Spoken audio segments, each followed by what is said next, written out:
Hey everyone, and welcome back to the Warcraft news. It's been another incredible week. Thanks to the new team, we've almost managed to release 10 videos a week across both channels and progress on the complete history. That's crazy. How many videos do I do per week? How many videos do I do per year? I think that's a better question. Probably like, what, 2? Yeah, 2 or 3. Maybe. World of Warcraft is going incredibly. Yeah. We've got a great show for you today. We've got lore, we've got gameplay, future patches, and some classic stuff. And a massive thank you to everybody over on Patreon, where we're currently doing Druid Month. $25 shipping included. It supports our team. You'll get gorgeous art in return. And also, we are still hiring a video editor. Check out the job application in the link below. Okay, let's get into the narrative. So, Blizzard have released the 8.2.5 patch notes, indicating that it will release quite soon indeed. Now, as a part of this, they've confirmed something fairly interesting. Here's the quote. The war campaign concludes. Tensions continue to rise between Saurfang, Anduin, and the Banshee Queen Sylvanas discover the fate of the Horde and Alliance in the final chapter of the war campaign. Great. Now, this is a decently important confirmation, one that's led many people to wonder if 8.2.5 will be the final patch of BFA. More on that aspect later. It's not. Narratively, though, there are a few implications here. So the most direct one is that the war will end, freeing us up for a linear end to the expansion, just like how the Class Order Hall campaigns ended before patch 7.3. Now, narratively, this means that the new status quo between the factions will be reached before 8.3. So what will that new status quo be? That's the big question here. We know that Blizzard have 2 encrypted cinematics, and Muffin has tweeted, the revolution will not be data mined, so they're clearly going to serious lengths to keep this covered up. Thank fucking God. Finally, they're realizing the fact that whenever everything gets fucking data mined, it lowers the anticipation for the patch. It's like, imagine like if you go to the movie and it's like you go to Infinity War and they're like, Thanos, he's gonna do it, and they're like, okay. Like, I mean, it's gonna lower the anticipation. You want to go into it not knowing what's gonna happen. That's part of the excitement. It's part of the excitement. Now, of course, we all expect that Sylvanas is going to attack Thunder Bluff. That just makes complete sense. So will we just see a climactic confrontation with no funny business, a simple clashing of forces with a clear victor emerging who establishes the new status quo? I really don't think so, because if they did that, it would just be the Siege of Orgrimmar story all over again, but without the raid. Of course they... What, do you put that past them? Does Bellular really put that past them? Oh, they would never do that? Won't do that. Sylvanas is, as we know, a 7-head, big-brain, galaxy-mind genius. She's the undead love child of Einstein and Machiavelli. So think about it, right? Right, of course. Both sides lost so many troops in Nazjatar. However, she lost loads of troops in basically her defeat at Zuldazar. A number of her forces have also declared themselves for the rebels, and we know that Lorthamar, Thalyssra, and a bunch of other Horde-related figures are pretty much pledged to the rebels at this stage. So, in losing the Tauren, Sylvanas has also lost what I'm sure is her bread basket. Maybe the undead don't need to eat that much, but I'm sure the orcs do, as well as a lot of raw manpower. So that begs the question, is she, with depleted resources, lost territory, a battered army, is she really going to assault a heavily defended and defensible enemy position? Yeah, of course. Probably not. Of course she is. Like, what do you mean? Like, duh. Like, if she didn't do that, then you wouldn't have the raid. Like, since when has food been an issue in WoW? They don't give a fuck about that. Like, that's the only reason the orcs came over to Azeroth, because they ran out of food. But besides that, they never gave a shit about that kind of stuff. They never cared. Of course, it is defended by much of, the people who used to be in the Horde and many of the Alliance. Clearly, no, that would be a silly plan. Like, doing a cavalry action at night or placing your catapults outside your fortress. It would be really, really dumb. There's one thing that we know about Sylvanas and how she's been written thus far, is that she always does try to fight her battles asymmetrically, using the opponent's strengths against them, such as in Lordaeron, where she pretty much knew she was going to lose, so she committed herself to making the Alliance's victory a Pyrrhic one. You see, the Alliance are, when they think they have the advantage, remarkably stupid. That's basically how Blizzard tend to write them. So here's what I think will happen. The Alliance will commit much of their forces to Thunder Bluff. I think Sylvanas will siege Thunder Bluff, and just use that to tie down their forces. I think she will then attempt to defeat her enemy in detail, because they will have lost maneuverability with so many of their boys stuck up in Thunderbluff. And with the body of their forces in Thunderbluff, well, there just won't be much that the Alliance will be able to do, to react to her. As defensible a location as it is, they would be trapped up there without supplies, all while the sieging Horde army could live off the land of Mulgore. So, knowing this, I think Sylvanas will do that, and then attack Stormwind. Now, as I covered in the Shadowlands leak, which of course, maybe is fake, probably is fake. Now, I don't know about you guys, but like if I ever go to Stormwind, there's a lot of guards there too. I mean, there's like a lot of guards at Stormwind. Like there's like a whole fucking army there. Like Stormwind, like what do you mean like, because Thunderbluff is unguarded? Like there's nobody at Thunderbluff. There's some old fucking shamans, a few cows, and like one guard that's like, better not come over here, I'll get you. I'll get you. There's nothing going on over at Thunderbluff at all. And this had been set up, though, before BFA launched, in the Before the Storm novel, where it makes very clear that Sylvanas has her eyes on Stormwind. Plus, that massive goblin cannon that is literally pointed at Stormwind right now? Well, Blizzard said it would be fired during this expansion. Alex the WoW dev also said that looking back upon what Garrosh wrought upon the world, Sylvanas would think it rather quaint. So will patch 8.2.5 be her attempt to destroy Stormwind and raise its inhabitants? I mean, given that Before the Storm passage, which literally says she wants to do that to Stormwind, pretty much, it seems rather likely. So how could this end? What could actually happen? Well, I think that depends on what Blizzard mean when they say that this patch is going to show us the fate of the Alliance and the Horde. If that's it, then this patch would be establishing the new status quo moving forward, and if that's the case, I think it's abundantly clear that Sylvanas cannot prevail. Long term, I think they will want Saurfang, Bane, and Thrall's Rebellion to prevail and be the new Horde status quo. I think that will basically just work for players. So that's gonna make everybody happy. The orcs and the Tauren, and like nobody likes the undead anyway. I mean, let's be real. Like, really, nobody likes the undead. All right, they're just obnoxious and stupid, and they have no place in the Horde. If that's to happen, then where will it leave Sylvanas and the Alliance? Well, I think Sylvanas will deal a massive blow to the Alliance. Perhaps she'll drive them to the brink, nearly destroying Storm. Maybe raising it doesn't make any sense. Maybe Kalia could then be involved with that. I imagine that the Alliance will ultimately prevail, though, but that it will not be clean. I think Sylvanas will cash in her pact with Helgen. I mean, yes, that wasn't the Shadowlands League, but also, like, it is one of the hanging plot lines with Sylvanas, so it does make a lot of sense. There's a million other hanging plot lines that don't go anywhere, though. Will then be a non-factional line, sort of neutral character in the future. The Alliance, I think, will end the expansion being a bit fractured, or at least with the seeds of that planted. But that's the way it should be, right? I think the Night Elves should go off and do their own fucking thing.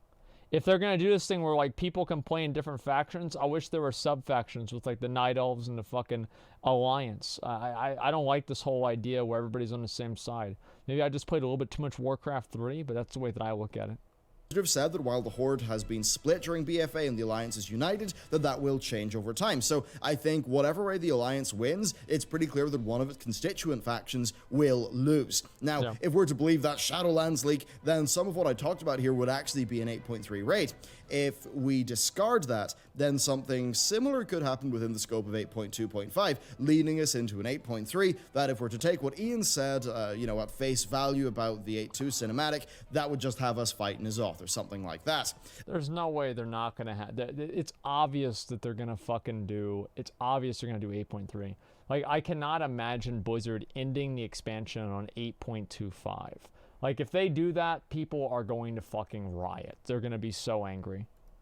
Then look, I know that this Shadowlands thing has totally, like, sowed a few seeds in our minds, but a part of me seeing that wonders, like, if Blizzard were to do the Shadowlands and the Dragon Isles, would that just be 8.3 and not an expansion? I mean, it certainly would be equal to the Argus of BFA. But anyway, what do you think about these plot lines? What do you think is going to happen? I don't know about that, dude. Going to contain? Seems like a little bit Let much. me know down below, and let's move on. Okay, so what's 8.2.5 actually going to bring us? Well, first, of course, we've got the war campaign. Now, we've got no idea how long this is going to be. It's not been on the PTR. It has not been data mined. They really are keeping that under tight wraps. I imagine, though, it will be fairly chunky. At least I hope it's going to be, because the narrative is clearly going to be one of the main draws for this patch. Still, all that lore to cover. We've got 2 cinematics that have a combined runtime of over 9 minutes, so it's disappointing that, like, the lore in the game is actually pretty good. It's just that it's really hard for anybody to appreciate it because they never really, like, you're not forced into reading the lore. Like, if they want to make the lore better, they want to make people appreciate it more, take the quest helper trackers off of the fucking lore quests and just have players figure it out themselves. And that'll get them to read the quests. If they read the quests, then they'll be able to appreciate it and know it more. That's why there's a lot more of you guys that know why Van Cleef is, you know, maybe the good guy versus Sylvanas is maybe the good guy. That's the difference, is because you had to read the quests about Van Cleef and you don't give a fuck about Sylvanas because you don't have to read the quests about her. Questy? Well, yeah, I mean, of course, sometimes, you know, people are going to use Questy, but a lot of people don't. To be pretty darn large. Next, though, we do have the Magni storyline continuing. Now, this involves Rathian, and it was shown off to testers on the PTR, so there'll really be no surprises there. Now, interestingly, the patch notes also do mention many new stories and adventures are now available across Azeroth. That's rather mysterious. I don't actually know what these new stories and adventures are, so it's possible we could be in for a launch day surprise, or that maybe things will unlock over time. I really actually hope imagine so. Blizzard That'd be might do fucking that. badass. They do like to eke their patches out. Now, this patch also adds in the Firelands time walking and the Honeyback Harvester Alliance mount. Amazing. Plus just the faction around that. Wow. And then on a time-limited basis, of course, the anniversary event. So you'll log in to find a Nefarian battle pet, an event-lasting experience and reputation boost that I presume will be 15%, a firework, and then a teleporter. I'm probably going to try to level up some of time characters for the during event. this too. Now, That's gonna in be the great. caverns, you'll find the new Memories of Azeroth raids. Now, even though you have to go, I mean, even though you do go to the caverns with that teleporter, those raids are LFR. So, I mean, I think they'll be neat to do once. You'll probably do them to get the new Obsidian World Break. I'm disappointed about that. I wish they made the content a little bit more exciting and difficult, because right now, whenever it's just LFR content that you just go through and it's not a big deal, who the fuck cares about it? Like, I don't feel good about completing any of that content at all. Mount, but I mean, I doubt they're really going to be reliving the experience because they are. Yeah, it doesn't feel good to complete it. Like, who gives a shit? Offered a more difficult pre-made version. Then on top of that, we've got the Alterac Valley event. So, and this aims to basically Alterac Valley of the Oldie. initial version of AV into the modern game. Now, if you'd like to learn more about that, then be sure to watch the 5th episode of our complete history of World of Warcraft series. This Saturday's episode is going to cover the original AV, and believe me, it's really cool. So, yeah, that'll be fun. And then we're also, of course, getting the Worgen and Goblin model updates. Next, though, we've also got Party Sync. So we've already done a full preview feature on, or preview video on this feature, but yeah, you can get the full details there. The core of it, though, is that if you party up with a low-level friend, you can just click the Party Sync button. The higher-level player will be scaled down to the max level bracket of the lower-level player. So if a lowbie is level 30, the max level player will be level 60. Of course, though, if a level 60 goes to Westfall and attacks Westfall mobs, they will scale so that you have a reasonable combat experience, and the level 60 character isn't just plowing through everything. We actually found that my max level bracket character was a little bit weaker than the lowbie it was helping in the Northrend bracket when we tested it. Anyway, the core of this is that you can level up with your friends, something that is aided by the quest. You know what I think is going to be really fucking funny? Is whenever you're using this like party sync thing, and you're level 60, you're scaled down to 60, but you're actually 120 with like full mythic raid gear, and like a random level 70 comes around and kills your character, who's actually a level 120 mythic fucking raider character, just because your party synced all the way down to fucking 60. I don't know why. I just think that's going to be so fucking funny the first time that happens. Replay feature that will let you replay most quests once per day while helping a friend. Doing so will give you the chance of a gear loot box that is scaled for your level. Loot box. They wow. then have also relaxed the restrictions for dungeons in terms of levels, and that does allow higher level players to scale down to and complete lower level dungeons, which is a pretty nifty feature. Yeah, now, all of this makes a lot of sense because of the reintroduction of Recruit a Friend, one that is updated to be, well, I mean, more rewarding with like more interesting stuff, more exclusive rewards, and it's something that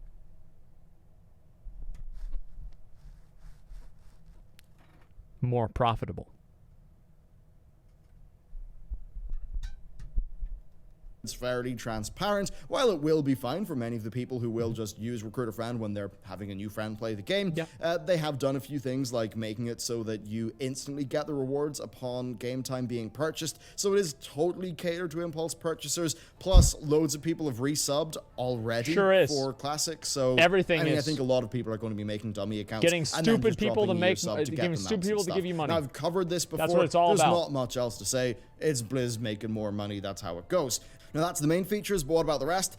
Honestly, going through the patch notes is not a great deal. We've got the Black Market Auction House having new enchantments, transmog gear, and mounts. Right. Then the Black Market Auction House containers now actually creating the item before they're viewed. I wonder if that's Blizzard trying to fix an exploit or something.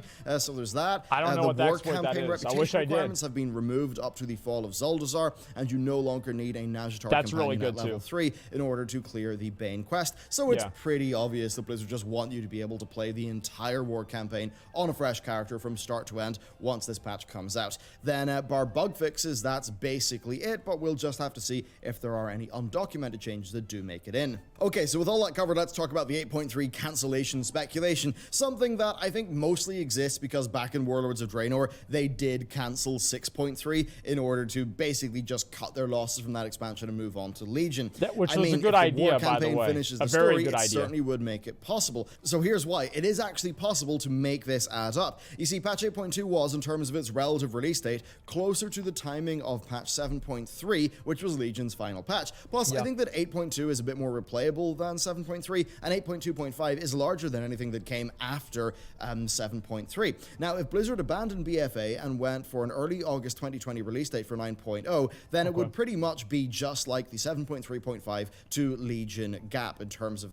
I don't know if they should cancel BFA. I don't think they should cancel BFA and just move past the expansion. I think they should finish off and like iterate on the systems and make the systems actually good so they can take them forward into the next expansion. Because right now, I mean, they've made Azerite better. They've made some of the other gearing better. And I think they should focus on making this better before they just scrap everything and try something completely different. It's a bad idea, in my opinion, for them to just completely reset everything every other 2 weeks. Or not 2 weeks, 2 years. That's a huge mistake, in my opinion. I think like Path of Exile, the way they do it, and they have the content build on each other, I like that a lot more. I think that is 1,000 fucking times better. The release dates. It would be far from ideal, but you could see the logic given the poor reception of BFA and how BFA already is a few months behind schedule. So this plan is something they could do if they still wanted to quite easily hit their summer 2020 expansion release date. Because here's the thing, doing patch 8.3 this January and then having to simultaneously do the 9.0 beta for an August expansion release date, I mean, that would be a lot of work. I kind of find that hard to... I just find it hard to see them doing that. But of course, they totally could do that. Who knows? Maybe they've hired more devs. Anyway, this would basically mean, though, that BlizzCon would be a regular expansion announcement. So is that timeline possible? Yes, it is. But it's equally possible that we'll see 8.2.5 drop early October, and then we'll see Ian and Jeremy do a live stream in maybe mid to late October. They're obviously going to fucking do this.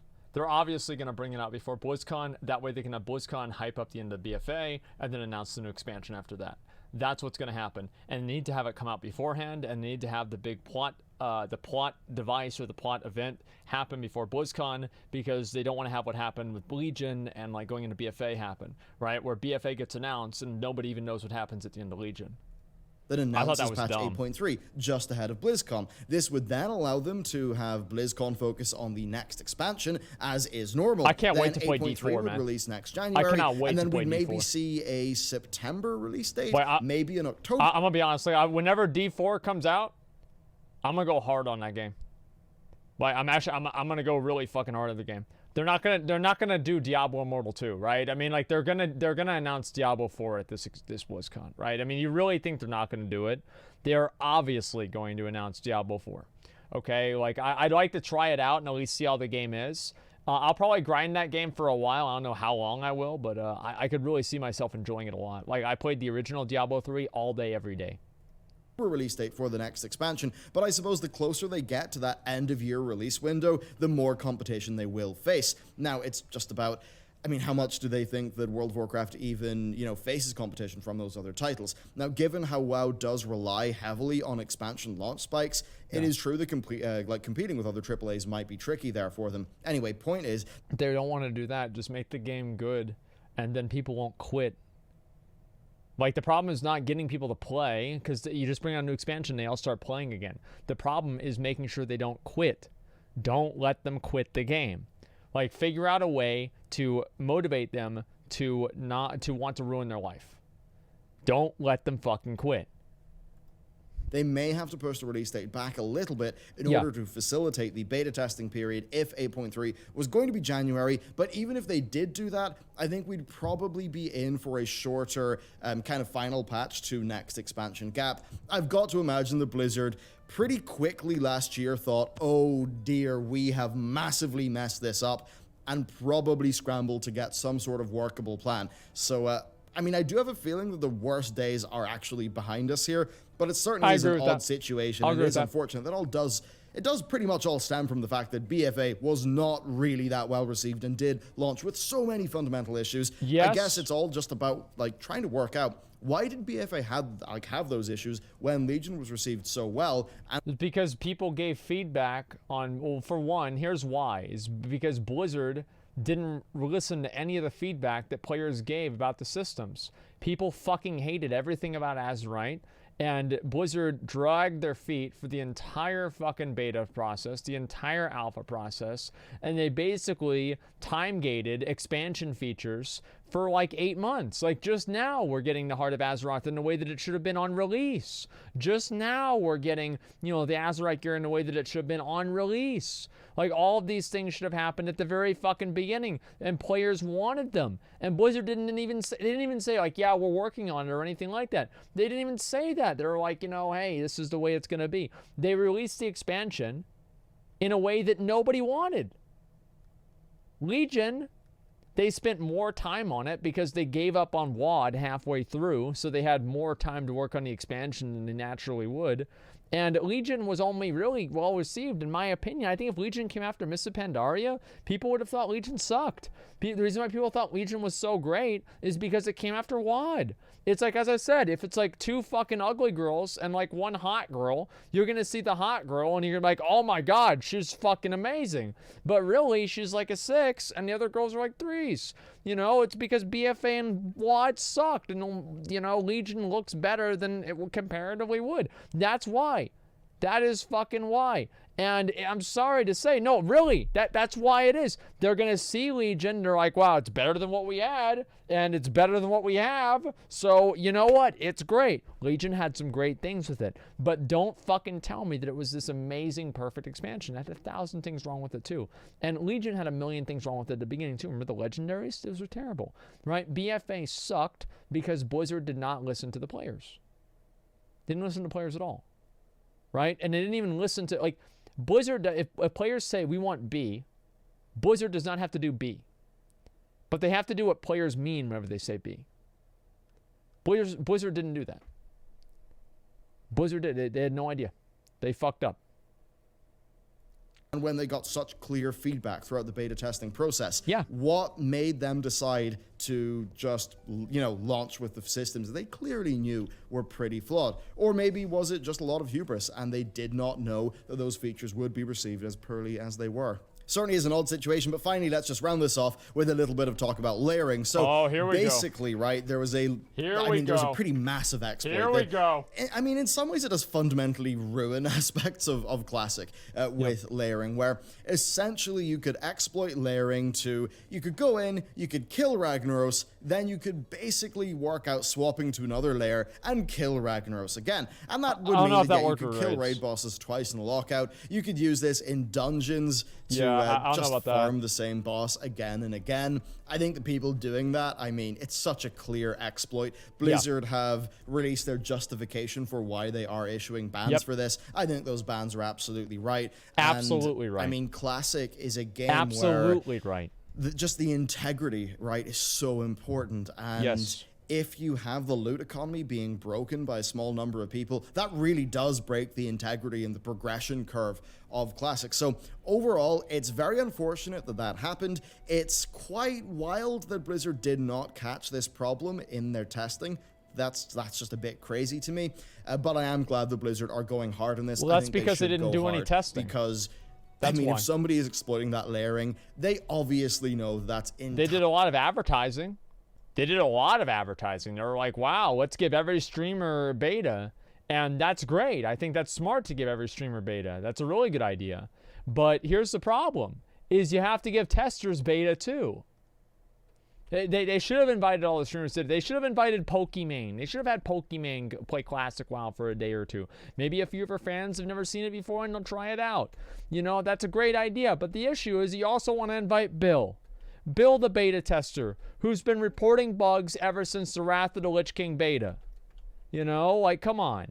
Entirely against what Classic is supposed to be. Yes. And it clearly is an exploit because it's clearly not supposed to work that way. So that's basically my thoughts on that. I think unfortunate that it happened. I'm a bit surprised that Blizzard actually just allowed that to happen. I'm not. That it wasn't cotton testing, but I'm glad that Blizzard are coming down pretty much like a ton of bricks on them. I think that's the right call. And with all that said, that is it for today's rather long episode of the news. We certainly did cover a whole load of topics. If you'd like to support our team, then you can check out the Patreon, $25 a month, shipping included. You've got a bunch of really cool stuff. The tier 3 sub. I suppose if you'd like to be a member of that team, and I mean, especially if you're in Northern Ireland, do check out our job posting down below for a video editor. With that, thank you very much for watching, and I will see you next time. It's really impressive that Bellular has done so much with what he has here. Really is, regardless of anything else. That is definitely impressive. Sorry.